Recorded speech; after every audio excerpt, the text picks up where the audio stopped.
Drink वगैरह उन्होंने कर लिया था। तो ऊपर आके कोई बैठ गया है, ऐसा लगता है कि कोई खड़ा है, कमरे में कोई चल रहा है। Hello guys, welcome to my new horror podcast.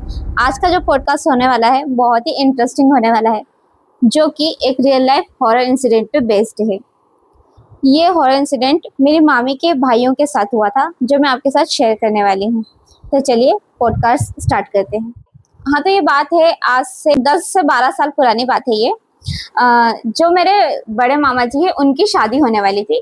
तो उन्होंने फ़ोन करके बताया कि उनकी शादी वगैरह निकल आई है, तो हमें खंडवा जाना था, क्योंकि वो मामा जी और मेरे नाना जी पूरे खंडवा से बिलोंग करते हैं और हम यहाँ, हमारा घर यहाँ इंदौर में था।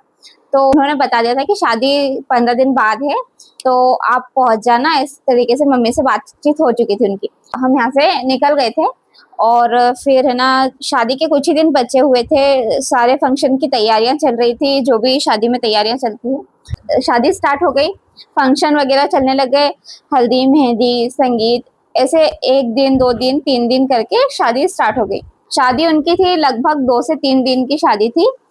अब जो आखिरी का दिन था, तो आखिरी के दिन हमें बारात जाना था मामी के घर पे। तो जो उनका ससुराल था, मेरे मामा जी का ससुराल खंडवा से लगभग 35 से 40 किलोमीटर दूर पे था। तो मतलब 1 से 1.5 घंटे में आप वहाँ पहुँच सकते थे। तो हम सुबह निकलने वाले थे 12 बजे के समथिंग, तो हम 12 बजे निकल गए थे और वहाँ पर हम पहुँच गए थे 1 से 1.5 बजे के बीच में। खंडवा से सभी गाड़ी से निकले थे, सब कार करके गए थे, कोई बाइक से जा रहा है, कार से जा रहा है। ऐसे करके वो बारात यहाँ से निकल चुकी थी दीवाल गांव के लिए। और दीवाल गांव यहाँ से सिर्फ 35 से 40 किलोमीटर दूर था, ज्यादा दूर नहीं था।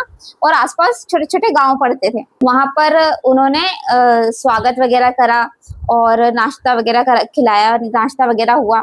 और फिर शाम को हम बारात जाने वाले थे। मतलब उन्होंने एक परिसर बुक करके रखा था जहाँ पर बारात को ठहराया जा सके और वहीं से बारात निकल जाती और गार्डन पे पहुंच जाती। ऐसा उन्होंने वहां करके रखा था।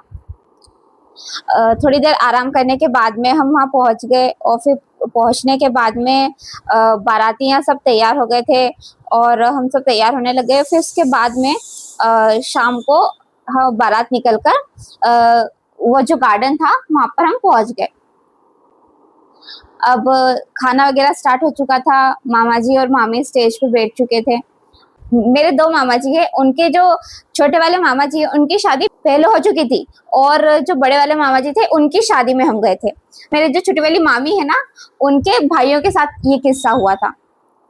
तो जैसे कि मैंने आपको बताया कि खाना वगैरह चल रहा था और मामा जी मामी स्टेज पे बैठे हुए थे और जो मेरे छोटी वाली मामी के भाई वगैरह थे, तो मतलब उनके घर से उनके भाई वगैरह ही आए थे। मेरी मामी के घर से उनके भाई वगैरह आए थे और मतलब उनके दोस्त वगैरह, ऐसे करके वो पूरे 3 लोग थे। अब उन्होंने क्या, वहाँ पे थोड़े से शादी का माहौल था, तो उन्होंने थोड़ी थोड़ी पी भी ली थी, ड्रिंक वगैरह उन्होंने कर लिया था। पर इतना इतना ड्रिंक नहीं करा था कि उन्हें कुछ होश ना रहे। उन्हें होश पूरा था, सब उनको समझ आ रहा था, तो उन्होंने थोड़ी बहुत पी ली थी। शादी वगैरह होने लगी, खाना वगैरह चलता रहा। फिर 12 साढ़े 12 के करीबन वो मेरे मामा जी और मामी स्टेज से उतर आए और फिर उनका शादी स्टार्ट होने वाली थी। तो हमारे इसमें ऐसा होता है कि शादी रात में हो जाती है और सुबह सुबह विदाई हो जाती है। मतलब रात में 12 से 3 बजे के बीच में शादी हो जाती है और सुबह सुबह 4 बजे के समथिंग विदाई होकर दुल्हन को घर ले आते हैं, ऐसा होता है। तो जो मेरी मामी के भाई थे, उन्होंने कहा कि सब कार्यक्रम तो लगभग हो ही चुका है, अब बस शादी बची है। तो शादी के लिए रात भर रुक के वो करेंगे भी तो क्या करेंगे, खाना वगैरह तो सब कुछ हो चुका है, तो शादी के लिए रुक के करेंगे भी तो क्या करेंगे, क्योंकि 2-3 घंटे बाद तो वैसे भी उनको निकलना ही रहेगा विदाई के लिए। विदाई हो जाएगी तो वैसे भी निकलना ही पड़ेगा 4 बजे के समथिंग। तो उन्होंने कहा कि हम तीनों दोस्त निकल जाते हैं खंडवा के लिए, क्योंकि जो खंडवा था वहां से ज्यादा दूर नहीं था, 1 घंटे का सफर था और बीच में कुछ छोटे मोटे गाँव भी पड़ते थे। तो 1 बजे की बात थी। उन्होंने कहा कि अब हम यहाँ से निकल जाते हैं। 1 बजे के समथिंग वहां से निकलने वाले थे और उन्होंने कहा कि हम लगभग 2-2:30 बजे तक तो पहुंच जाएंगे घर। तो मतलब पास ही में था उनका गांव, तो और बीच में छोटे मोटे गांव पड़ते भी थे।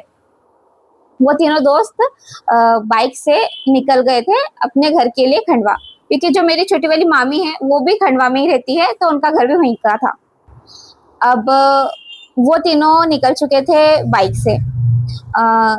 बाइक से चलाते चलाते, अब आपको मालूम ही है गांव का रास्ता बहुत ही कच्चा था, और वो जो गांव था बहुत छोटा गांव था, इतना डेवलप गांव नहीं था, क्योंकि जो मेरी मामी थी वो बहुत गांव से बिलोंग करती है, इतना डेवलप गांव नहीं है वो।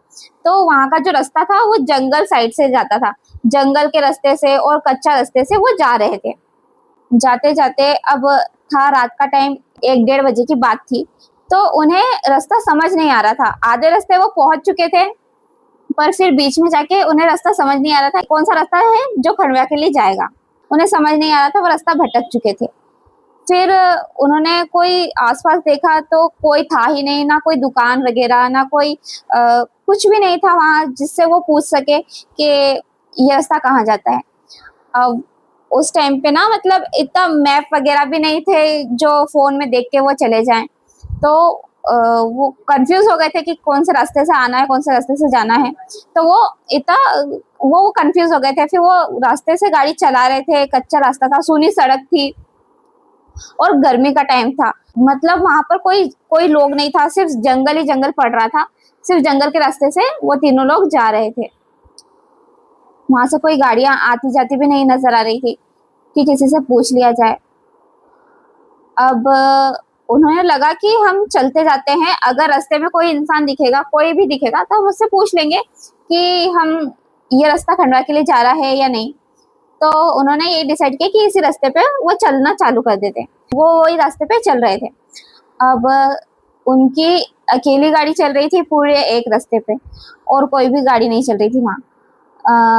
थोड़ी देर बाद उन्हें एक पेड़ नजर आता है, बरगद का, और वहां पर ऐसा लगता है कि जैसे कोई आदमी वहां बैठा है। उन्होंने दूर से देख लिया था, जो गाड़ी की हेडलाइट आती है ना, उससे उन्होंने देख लिया था दूर से कि कोई शायद वहां बैठा है। उन्हें लगा कि होगा शायद गांव का कोई इंसान जो बैठा होगा वहां। तो उन्होंने गाड़ी तेज तेज चलाना स्टार्ट कर दिया, और उस पेड़ के सामने उन्होंने गाड़ी रोक दी। उन्होंने गाड़ी पे से ही बैठे बैठे आवाज लगाई कि भाई साहब, ये रास्ता किधर जाता है, ये रास्ता क्या खंडवा जाता है क्या? तो उन्हें कोई रिस्पॉन्स नहीं मिला। तो उन्हें लगा शायद से कि शायद उन्हें सुना नहीं रहा है। तो वो, मतलब वो 3 लोग थे, तो जो पीछे के जो उनका दोस्त था, और वो उतर गए। एक दोस्त गाड़ी पे बैठा हुआ था, और वो दोनों गाड़ी से उतर गए, और उन्होंने बोला कि हम पूछ कर आते हैं कि शायद पता हो इन्हें कि ये शायद आसपास के गांव वाले हो जो यहाँ बैठे हैं। दिखने में ऐसा लग रहा था कि जैसे वो एक बुजुर्ग है जो सफेद कलर के कपड़े पहने हुए हैं, और जो गांव में बुजुर्ग रहते हैं सफेद कलर का धोती कुर्ता पहनते हैं, उस टाइप से वो लग रहे थे। वो हाथ इस तरीके से करके बैठे हुए थे जैसे आपने हॉरर मूवीज में देखा है, जैसे कोई ऐसे इस टाइप से बैठ जाता है, उस टाइप से वो बैठे हुए थे। सर झुका के बैठे हुए थे और हाथ फोल्ड करे हुए थे, और उनका फेस दिख नहीं रहा था, ऐसे झुककर वो बैठे हुए थे। तो उनका मुंह भी क्लियर नजर नहीं आ रहा था, और आसपास कोई स्ट्रीट लाइट भी नहीं थी जिससे फेस क्लियर दिख सके। गांव में ज्यादातर अंधेरा ही रहता है, तो इसलिए उनका फेस नजर नहीं आ रहा था। मेरी मामी के भाई और उनका जो एक दोस्त था, वो दोनों गाड़ी से उतर गए, और उतरकर थोड़ा उस बुजुर्ग के नजदीक गए, और उन्होंने आवाज लगाई कि भाई साहब, आपको मालूम है क्या ये रास्ता कहाँ जाता है? तो भी कोई रिस्पॉन्स नहीं आया। अब आपको तो मालूम ही है, गांव की सड़क एकदम सूनी रहती है, वहां कोई स्ट्रीट लाइट भी नहीं चलता है जिससे आप एक दूसरे का फेस क्लियरली देख सको। रात का अंधेरा ही इतना था कि किसी का फेस क्लियर दिख नहीं रहा था। चांदनी रात भी नहीं थी कि आप एक दूसरे को ठीक से देख पाओ। जो एक दोस्त था वो गाड़ी पे ही बैठा हुआ था। उसने बोला कि कुछ समझ नहीं आ रहा, क्या क्या क्यों नहीं जवाब दे रहे हैं ये। उन्हें थोड़ा अजीब भी लगने लगा। अब जो गाड़ी पे जो उनका दोस्त बैठा हुआ था, उन्होंने हेडलाइट स्टार्ट कर ली। गाड़ी तो उन्होंने रोक दी थी पेड़ के सामने, पर फिर उन्होंने गाड़ी की हेडलाइट अचानक से स्टार्ट कर दी, ऐसे ही बातों बातों में। और फिर गाड़ी की हेडलाइट से जब उनकी रोशनी, गाड़ी की हेडलाइट की रोशनी उस बुजुर्ग पे पड़ी जो पेड़ के नीचे बैठा हुआ था, तो उन्होंने देखा कि उस बुजुर्ग के पैर उल्टे थे, और वो ये दोनों दोस्त देखकर घबरा गए, क्योंकि वो उनके जस्ट सामने ही खड़े हुए थे। और वो देखकर इतने घबरा गए, उन्होंने अपना एक दूसरे का हाथ पकड़ा और सीधा गाड़ी पे बैठ गए और उन्होंने बोला, भाई तू गाड़ी निकाल, भाई तू गाड़ी भगा। वो पर जो गाड़ी पे बैठा हुआ था उनका एक दोस्त, उसे समझ नहीं आ रहा था कि क्या हुआ एकदम से। उसने बोला कि तू गाड़ी भगा, मेरे मामी के भाई ने कहा कि तू गाड़ी भगा, तू बस निकाल यहाँ से कैसे भी करके। उसने गाड़ी स्टार्ट करी उनके दोस्त ने, और गाड़ी स्टार्ट करके सीधा वो चलाने लगे। उन्होंने अपनी गाड़ी की स्पीड तेज कर दी और वहां से गाड़ी आगे बढ़ा ली। रास्ते में उन्होंने पूछा कि तुम दोनों को क्या हुआ, एकदम से तुम पूछ रहे थे रास्ता और फिर तुम बोलने लगे कि गाड़ी भगा, एकदम से ऐसा क्या हो गया वहां पर। तो उन्होंने बताया कि जब तूने गाड़ी की हेडलाइट स्टार्ट करी और उससे मैंने देखा कि वो जो बुजुर्ग बैठा था पेड़ के नीचे, उसके पैर उल्टे थे और वो जवाब भी नहीं दे रहा था और उसने सफेद कपड़े भी पहने हुए थे। हम उसके सामने ही खड़े थे और हमने हमने अपनी आंखों से देखा कि उसके पैर एकदम उल्टे थे। अगर हम वहां से इतनी जल्दी नहीं निकलते तो पता नहीं उनके साथ क्या हो जाता। ये सब बात सुनकर जो उसका दोस्त था, जो उनके दोस्त थे, वो डर गए। वो तीनों ही डर गए, बहुत बुरी उनकी हालत हो गई थी। वो गाड़ी जैसे तैसे गाड़ी चलाने लगे, बहुत तेज गाड़ी चलाने लगे।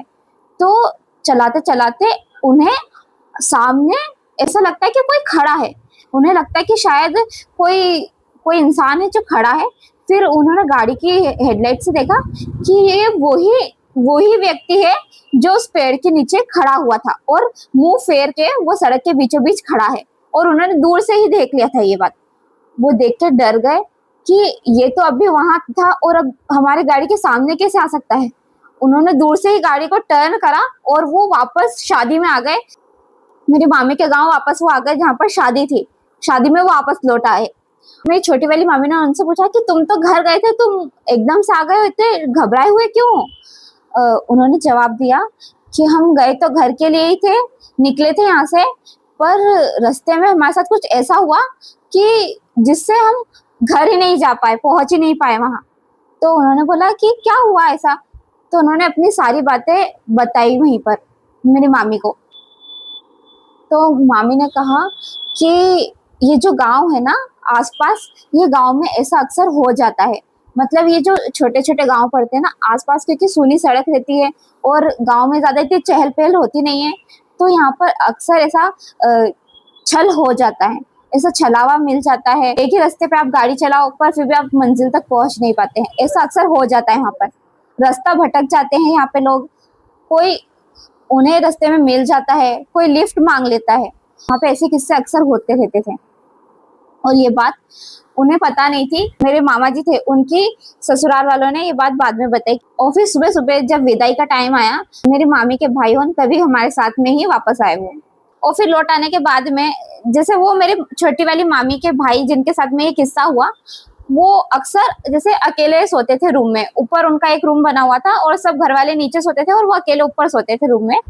तो उन्हें ऐसा लगता था कि जैसे कोई देख रहा है उन्हें। वो लाइट्स ऑफ करके सो जाते थे तो ऐसा लगता था जैसे कोई उन्हें देख रहा है, या तो कोई कमरे में चल रहा है, बंद कमरे में कोई चल रहा है, किसी की प्रेजेंस उन्हें फील होती थी। ऐसा लगता था जैसे कि गेट के पीछे कोई खड़ा होकर उन्हें देख रहा है।